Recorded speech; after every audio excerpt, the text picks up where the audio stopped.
아닙니다. 그렇게 말하는 건 하나님을 잘 모르기 때문에 하는 말입니다. 하나님이 누구십니까? 하나님 전능하신 분입니다. 못하실 게 없는 분이라는 말씀입니다. 계획하신 일을 이루기 위해서 하나님께서 하실 수 있는 방법 얼마든지 있습니다. 얼마든지 있습니다. 우리 인간들이 도와드리지 않아도 되는 분이 하나님입니다. 형들이 요셉을 팔아먹지 않았어도 하나님은 요셉을 세상의 구원자로 세우실 수도 있고, 가룟 유다가 예수님을 팔아먹지 않았어도 하나님은 예수님을 십자가의 제물로 내주실 수 있는 분입니다. 방법은 얼마든지 있습니다. 하나님은 결코 악을 조장하시는 분도 아니고 악을 창조하신 분도 아니고 악한 일을 한 사람을 칭찬하시는 분도 아닙니다.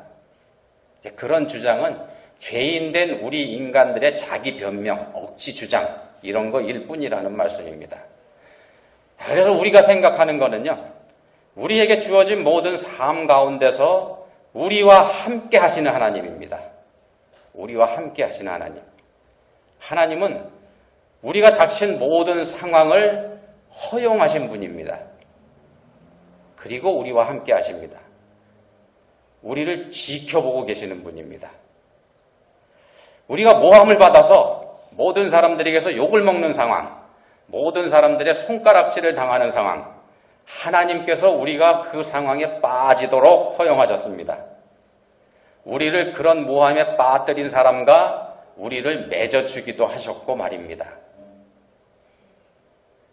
하나님께서 하신 일입니다. 그 사람하고 나하고 맺어주신 거 말입니다. 근데 그 사람이 나를 모함하게 한 거, 이건 하나님이 하신 일 아닙니다. 그건 그 사람의 죄입니다. 그 사람이 죄인이기 때문에 나한테 몹쓸 짓을 했다는 말씀입니다. 그건 그 사람의 죄가 분명합니다. 그 사람의 죄가 분명합니다. 그러면 나는 억울하지 않은가? 억울합니다. 억울한 거 맞습니다. 아무 잘못도 없이 모함을 당했고 아무 잘못도 없이 욕을 먹고 잘못도 없이 손가락질 당하니까 말입니다. 그러니까 억울합니다. 하나님께서 보내주신 사람 때문에 그러니까 하나님께 서운하기도 합니다. 근데 생각해 보십시오. 하나님께서 내가 그런 상황에 빠지는 거 허락하셨습니다. 하나님께서 말입니다. 내가 온갖 욕을 먹고 손해라는 손해는 내가 다 보고 원통하고 분해서 잠도 자지 못하는 상황에 내가 빠지는 거, 이거 하나님께서 허락하셨습니다. 그래서 내가 그런 상황에 빠졌고 말입니다. 왜 그렇게 하셨을까요? 하나님께서 말입니다. 하나님께서 나한테 왜 그렇게 하셨을까? 나는 아무 잘못도 없는데 말입니다.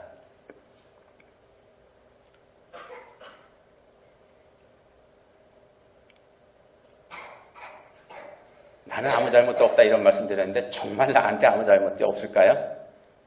나 역시 누군가에게는 그런 몹쓸 짓을 한 사람 아닙니까? 자, 요셉을 보시기 바랍니다. 요셉은 하나님께서 장차 자신을 애굽의 총리가 되게 하실 줄 알고 있었을까요? 몰랐습니다. 사람인 요셉이 어떻게 그걸 알 수 있었겠습니까? 우리도 마찬가지입니다. 하나님께서 나를 왜 그렇게 힘들게 하시는지 우리가 분명하고 확실하게 알지 못합니다.